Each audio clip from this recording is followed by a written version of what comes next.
I often talk about the outcome of domain name disputes as falling into one of either two categories: a decision ordering transfer of the domain name to the complainant, or a decision allowing the current registrant of the domain name to keep it. And yes, while there's a tiny fraction of cases that actually end up in a third category called cancellation, I'm seeing another outcome arise with increasing frequency these days, and that's settlement.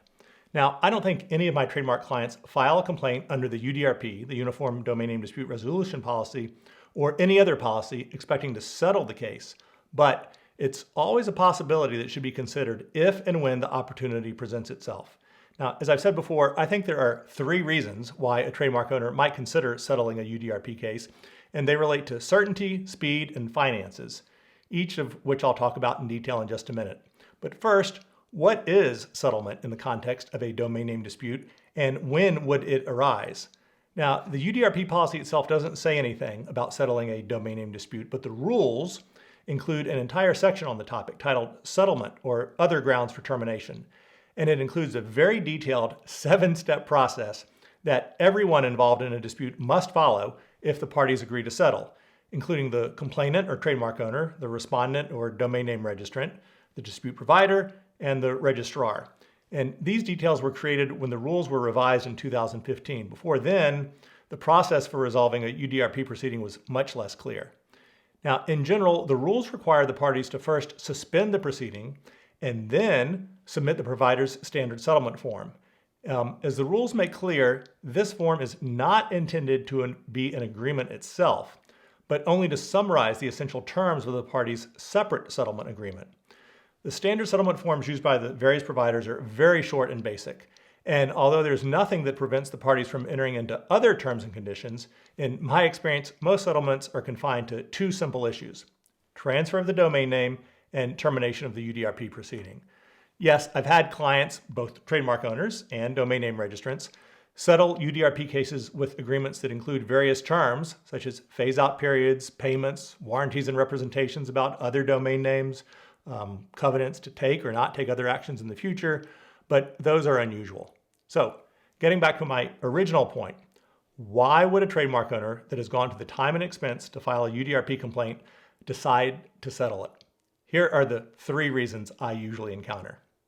First, although I never file a UDRP complaint unless I have evaluated the case and determined that there's a very high likelihood of success, a domain name dispute is ultimately a legal proceeding with no guaranteed outcome. And some cases, frankly, are stronger than others. So if a trademark owner sees any weaknesses in its case, it might be willing to settle, to accept a voluntary transfer of the domain name, simply to be guaranteed that it will get the result it initially set out to obtain, which is control of the domain name. Otherwise, allowing a case to proceed to a decision always involves some degree of risk. And although I think the UDRP system works very, very well, I admit that I've been surprised by some decisions I've read through the years. The second reason I've had clients settle UDRP cases is simply to gain control of the disputed domain name more quickly than waiting for a decision. Now, the UDRP process is very speedy, about 2 months from start to finish, but sometimes a trademark owner will want to use a domain name even more quickly than that.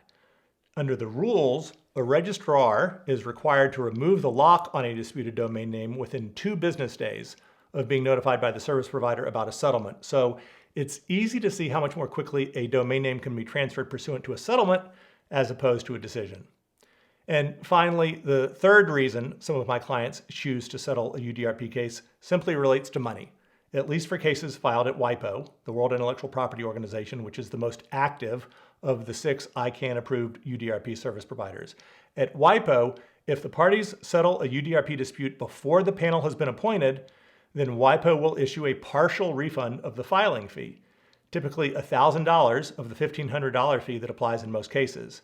While not a substantial amount of money, it obviously represents a significant portion of the fee already paid, so getting a refund is important, especially for smaller clients with more limited budgets.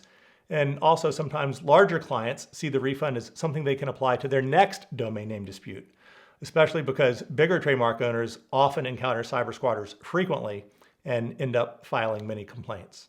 So, with all of these reasons to settle a domain name dispute, why in the world would a trademark owner refuse to do so if a registrant agrees to transfer? Some of my clients don't want to settle because they prefer to receive a published decision, which, if successful, of course, can be cited as precedent in future filings and also perhaps deter other cyber squatters. Other clients take the position that they've already invested time and effort and money, including legal fees, which, sorry, just aren't refundable by any attorney I know, into a case, and so they want to see the legal process play itself out. And still others are wary, understandably so I might add, that any overture by a cyber squatter to settle a case may only be a tactic to delay the proceeding, especially if the cyber squatter insists on suspending the case before signing the provider standard settlement form or wants to discuss other terms, such as payment, which most of my trademark owner clients simply won't do as a matter of principle. In any event, the reasons about whether to settle or not to settle sometimes vary from case to case, depending on the nature of the domain name, the identity of the cyber squatter, and the motivation for filing the complaint in the first place. Issues I always like to discuss with my clients before deciding if ending a UDRP proceeding early is a good idea. If you want to learn more about the UDRP, please check out my masterclass on domain name disputes, as well as other resources on my GigaLaw website. And be sure to subscribe to the GigaLaw YouTube channel to be notified of future videos discussing other internet legal issues. Thanks for watching, and see you next time online.